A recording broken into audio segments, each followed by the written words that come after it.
Vamos a otros temas. La actriz Angelina Jolie reveló este martes que decidió someterse a una operación para extirparse los ovarios con el objeto de prevenir el cáncer, una enfermedad que causó la muerte de su madre, abuela y tía. Una decisión que abre nuevamente el debate de cuáles son las alternativas para enfrentar la enfermedad. Vamos a analizar este tema y para eso nos encontramos con el doctor Sebastián Prado, ginecólogo de la clínica Las Condes. Gracias por acompañarnos, doctor. ¿Cómo está? De nada, bien, gracias. Este procedimiento que se realiza una actriz de renombre mundial nos invita a hablar de este tema, pero ¿este procedimiento es común?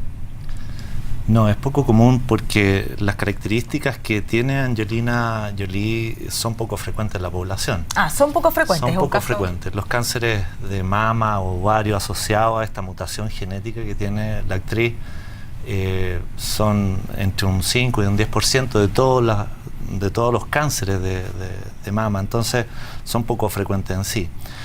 Y claramente hoy día Angelina Jolie, por su importancia pública, digamos, ha llevado el tema a nivel mundial, pero en general es un cuestionamiento que no se plantea en forma habitual, solo en este subgrupo de pacientes que ni siquiera son pacientes. Ella no ha estado enferma.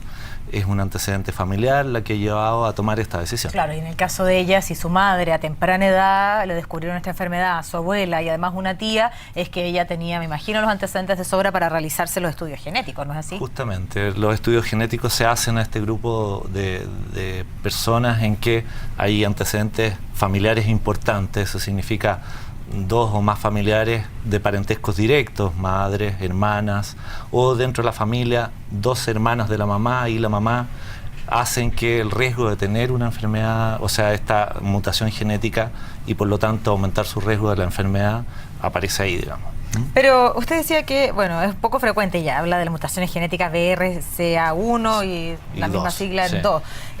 Usted señala que esto lo comprende el 5 al 10% de la población. De los cánceres. De los cánceres. De los cánceres de mama y ovario. Entonces, dentro de la población general eso se transforma en un porcentaje muy menor. Pero en el grupo de cánceres no es tan bajo, 5 a 10%, pero para buscarlo, para buscar esa mutación genética, uno debe empezar a hacer el análisis familiar. Entonces, si tú quieres decidir a quién hacer este estudio genético, como la Angelina, aunque el grupo sea reducido en aquellas personas que tienen esta mutación genética, que tienen altas probabilidades de desarrollar la enfermedad, ¿se le hacen este tipo de intervenciones? Sí, la cirugía es una decisión personal.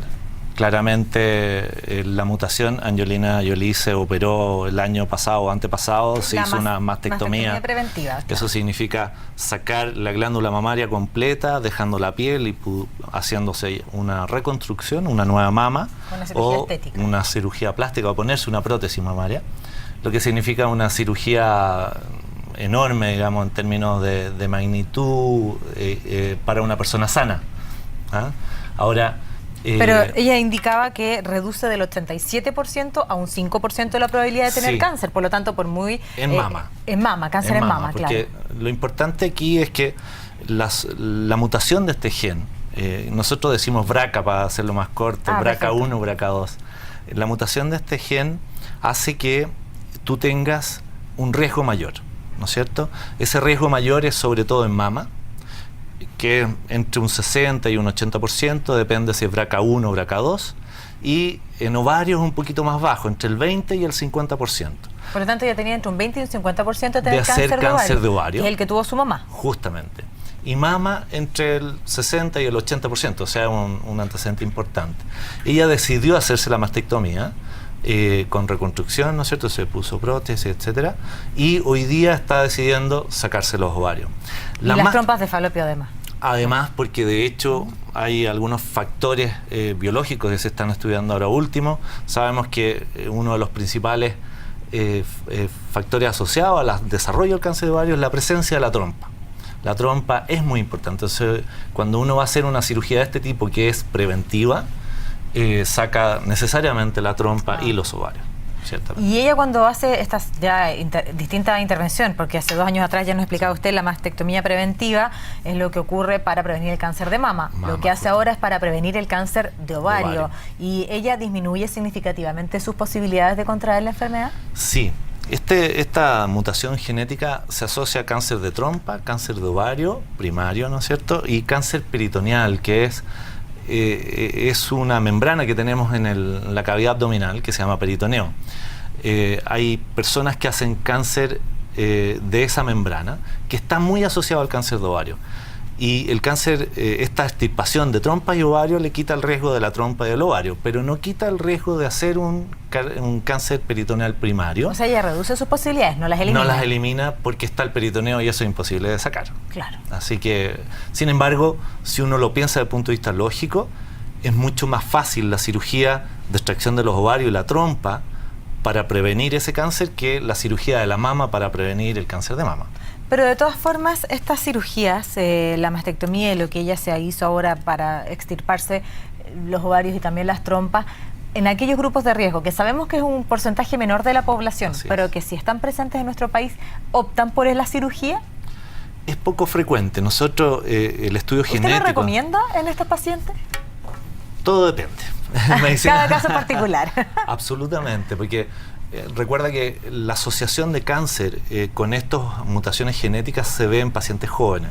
Entonces, de repente uno tiene madre con cáncer de mama, hermana con cáncer de mama, estudio genético positivo y yo tengo 30 años sin hijos.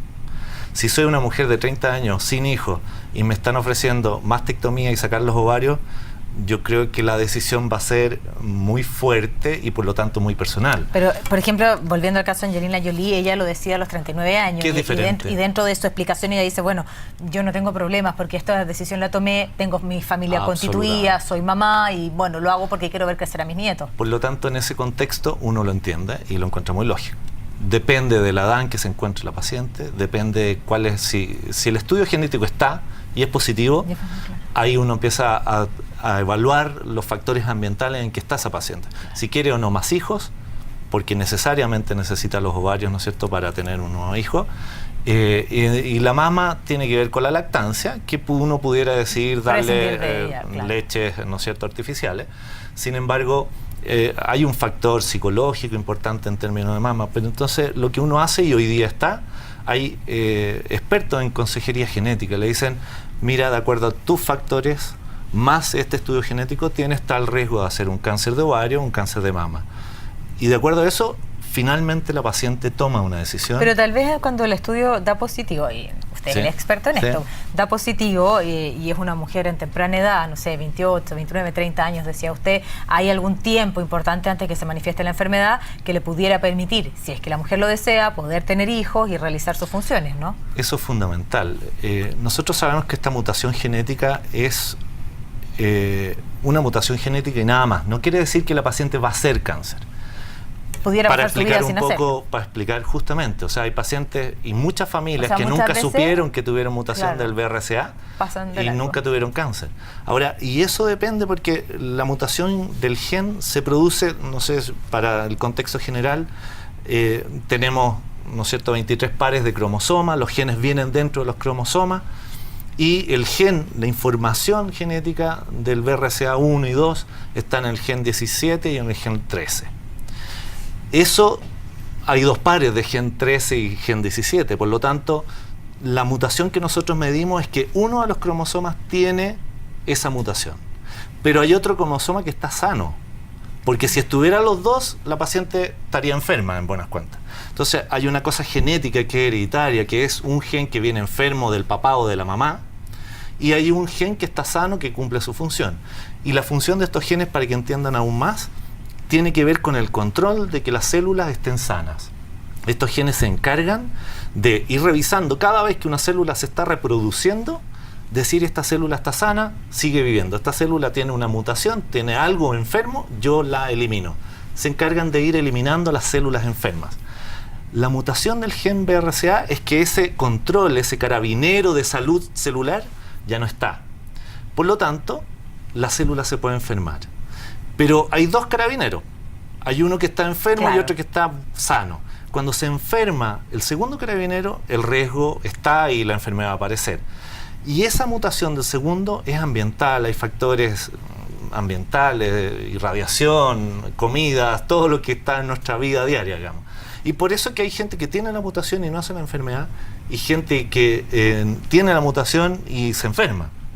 Porque no está definido solo por esa mutación, sino que hay factores que condicionan que esa mutación se exprese y finalmente el paciente se enferme.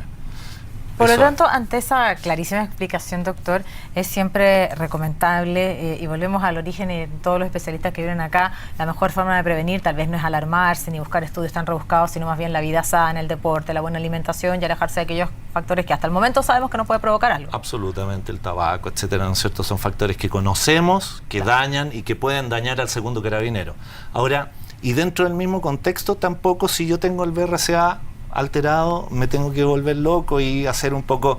Aparte que no tengo cómo saberlo, Angelina Jolie podría haberlo sabido, su mamá, su abuela, su tía, claro, hay motivos para estudiar. Además hay una cierta versión, es un análisis bien psicológicamente potente, en el sentido que yo creo que hay algún factor de aversión a la muerte, que es natural, ¿no es cierto? Pero esto de decir, yo no quiero tener cáncer por ningún motivo, es bien el análisis que hace el paciente, o en este caso una persona sana, es bien especial. Ahora, si yo sé que mi riesgo aumenta tanto, la decisión es súper válida. O sea, el consejo genético y yo puedo tomar dependiendo de las circunstancias que esté pasando mi vida. Yo creo que si tengo 40 años, familia constituida, como dices tú, y tengo BRCA 1 o 2 positivo, y la cirugía es poco invasiva, nosotros hacemos cirugía mínimamente invasiva, cirugía laparoscópica o robótica, ¿no es cierto?, en que sacamos los ovarios y las trompas por pequeñas incisiones, bajo riesgo, con una probabilidad de reducir el riesgo importante, suena razonable. Entonces todo depende un poco de las circunstancias de vida en que estamos viviendo, de los factores psicológicos, y hay un factor muy importante que no te dije, que en cáncer de mama existe el control preventivo. Claro. Entonces tú te puedes hacer exámenes que te pueden encontrar la enfermedad, ya sea muy incipiente o precáncer, por así decirlo. ¿Y eso basta la mamografía una vez al año cuando hay antecedentes genéticos? Cuando hay antecedentes genéticos, tú puedes aumentar la frecuencia. La mamografía es un excelente examen, pero irradia la mama. Por lo tanto, si la haces muy frecuente, también puede aumentar tu incidencia. Pero está la resonancia. Hoy día en países desarrollados se usa resonancia para control de estas pacientes de altísimo riesgo. No la reemplaza, son exámenes complementarios, pero tú puedes usar una u otra y ir complementando para no irradiar tanto la mama. En cáncer de ovario es más difícil, porque el cáncer de ovario no tenemos un screening, hablamos nosotros en medicina, o sea, un examen que me haga el diagnóstico precoz o previo a la formación del cáncer. Disculpe la ignorancia, pero la ecografía no basta para mirar ahí. Sí, basta porque uno ve el ovario sano, pero uno puede tener una ecografía normal hace 2 meses y hoy día encontrarse con un cáncer de ovario de 8 centímetros, porque no sabemos cuándo parte. Lo que sí sabemos del cáncer de mama. El cáncer de mama necesariamente parte por pequeñas alteraciones de la mama, y cuando uno las pesquisa en esa etapa, es curable. Por lo tanto... tampoco hay que tenerle tanto temor. Justamente, o sea, hoy día, más que preocuparse de Angelina Jolie, que tiene esta cosa que se va a sacar sus ovarios, yo creo que hay que preocuparse, y por eso que es bueno que aparezca el tema, que en cáncer de mama el autoexamen es fundamental, porque una mujer que no siente dolor, nada, puede pesquisarse un nódulo, un aumento, una pelotita en la mama, tocándose una vez al mes solamente, lejos, separado del periodo menstrual, porque así la mama está más relajada. Con eso, mamografía después de los 40 años una vez al año, ir a su control ginecológico habitual, y la mama, el riesgo de encontrarse con un cáncer avanzado de mama es bajo. No es imposible, pero es bajo. En cáncer de ovario estamos más limitados. Sin embargo, como dices tú, la ecografía ayuda, pero no. Claro, pero ahí no basta el control anual en este caso. Justamente. Pero usted decía que el cáncer de ovario es menos frecuente en este caso que el cáncer de mama. Claramente, de hecho el cáncer de mama es el cáncer más frecuente en la mujer en todas partes del mundo, y no es el que produce más muertes, porque tiene una posibilidad de tratamiento adecuado, bastante eficiente, pero es muy frecuente. Por lo tanto, desde el punto de vista de impacto social es importante en términos sociales de gasto de los gobiernos. La cantidad de dinero que se invierte para el manejo de la mama es importante. Por lo tanto, el diagnóstico precoz o el diagnóstico previo a es clave. Entonces nos quedamos con esa recomendación, más allá que una figura tan conocida como Angelina Jolie, que no las puede ver, ¿cierto? Y se ha hecho famosa por lo que hace en sus películas, por sus misiones también en África, pero sin embargo, más allá de su caso personal, no hay que alarmarse, son historias personales, ella tiene un antecedente genético que es propio y que además es bastante fuerte y no invita a alarmar al resto de la población femenina en este caso. Sí, absolutamente. No invita a alarmar, sí invita a controlar, que es la clave. Pero es lo mínimo, ¿cierto? Sí. El Papa Nicolau una vez al año, ir con un control ginecológico una vez al año. Es lo mínimo, claro. pero tú te encuentras con tus amigas, mis pacientes que te llegan y después, uy, hace 3 años que no lo venía a ver, que tuve problemas, porque la vida es más compleja que ir solo a hacer su control. Pero claro, de verdad, con un control adecuado. Y este subgrupo más delicado, que son pacientes que sí tienen antecedentes familiares importantes, yo creo que acudir a centros de consejería genética es muy adecuado. Ver si hacerse o no el estudio de BRCA 1 y 2, porque a veces, y nos pasa, que hacerse el examen te deja en una disyuntiva. Sí. Si tienes BRCA 1 y 2 positivo, ¿qué vas a hacer? A veces es mejor no saber. A veces, no saber, pero cuando uno, y siempre se lo digo a los alumnos que están con nosotros y cuando conversamos entre los colegas, no hay nada peor que pedir un examen al cual no vamos a saber qué hacer si el resultado es positivo o negativo. Pedir un BRCA y después no saber si la paciente se va a sacar las mamas o se va a sacar los ovarios es muy complejo. Es muy complejo. Entonces, yo creo que es más fácil, si tú hoy día vienes a mi consulta y me dices, oye, tengo este riesgo, quiero saber. Y yo te voy a decir, hagamos el examen, pero ¿estás dispuesta a sacar las mamas y a sacar los ovarios? No, no quiero. Entonces ¿para qué quieres saber? Claro. Mejoraste la mamografía y hazte un control ginecológico todos los años sagrado.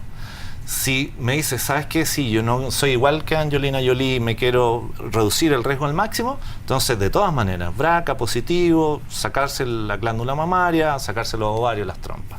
Me parece súper lógico en ese contexto. Ojo, el examen BRCA1, BRCA2 se pide solo cuando tenemos antecedentes visibles en el caso. Absolutamente, un examen caro. No vamos a llegar ahora a la consulta, oiga, doctora, hágame el BRCA1. No, pero además es carísimo. No existe, no sé si ustedes saben, pero todos los exámenes tienen una codificación por FONASA.